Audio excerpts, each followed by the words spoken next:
Well, let's go on to 2017, and this was a 2-in-1 hunt, and I won't give away any more than that. I'm going to let Ryan explain it. But this was, you know, kind of across the road where we also hunt, in a stand that, I think it was in the same stand that...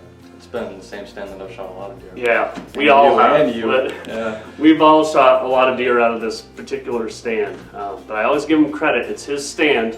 You know, we always have this little thing going between us. You know, somebody kills a big buck, well, you know, you were sitting in my stand, or, you know, this is my property or my thing or whatever, or use my gun or my bow. So we always have this little competition between us all, but it's awesome. It's just part of deer camp.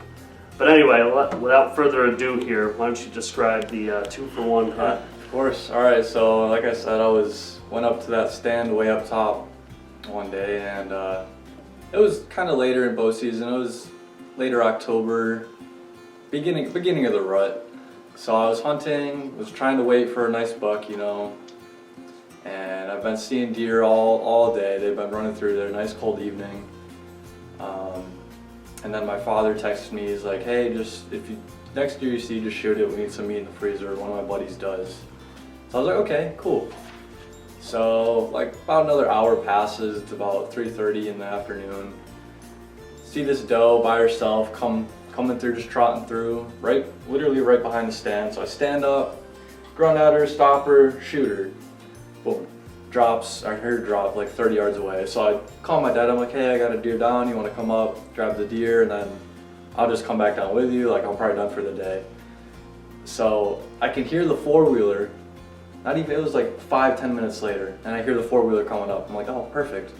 So I'm like starting to get ready, I'm starting to take my harness off, whatever, and all of a sudden I hear just running in the leaves. So I look up, I'm like, oh no, I was like, that's a buck.